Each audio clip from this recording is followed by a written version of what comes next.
Curious George, Farm to Table by Julie M. Fenner. George was helping his friend Marco make his famous tortillas for his abuela's birthday dinner.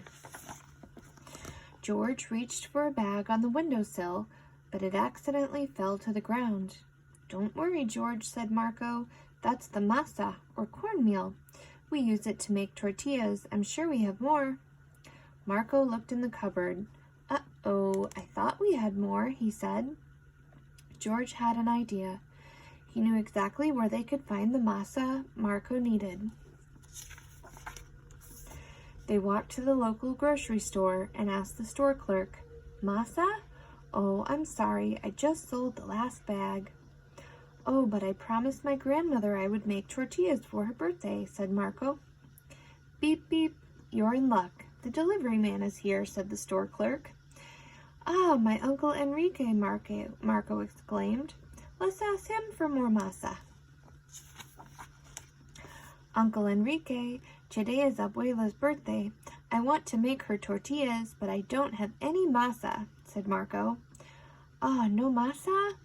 I don't have any on my truck, but I know where we can get some," said Uncle Enrique. "My job is to deliver food from the warehouse to the grocery store," Uncle Enrique explained.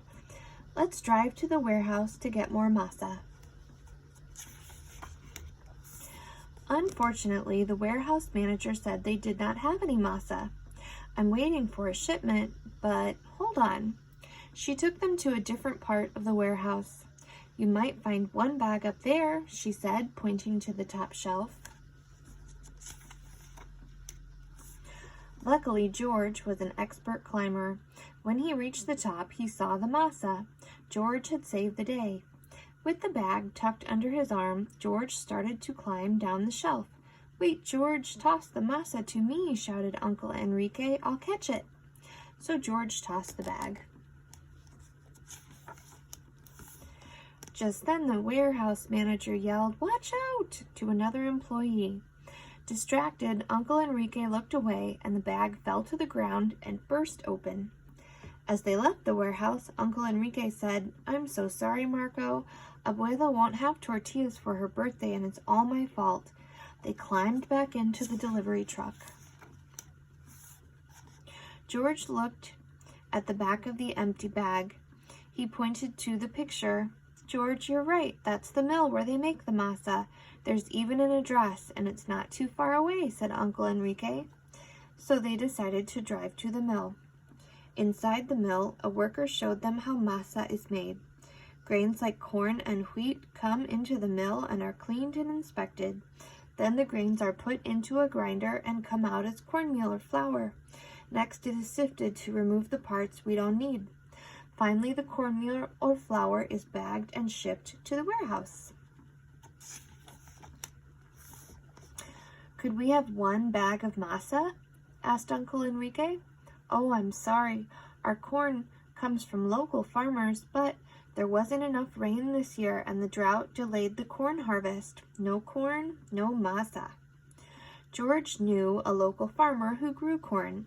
He even stored the rainwater for his crops. George pointed the way to the Renkins' farm. "Thanks to my water tank, we stored enough water to get through the season. I harvested corn all day today," said Farmer Renkins. Farmer Renkins was happy to help. He gave them fresh and dried corn. They took the dried corn to the mill, where it was ground into masa and put into bags. While Uncle Enrique took the bags to the warehouse to be packaged for the grocery stores, George and Marco took one bag home to make tortillas. George now understood that the food in the stores came from farmers like his friend, Mr. Renkins. At last, Marco was able to make his famous tortillas for his abuela's birthday dinner. The whole family loved them, and George did too. The end.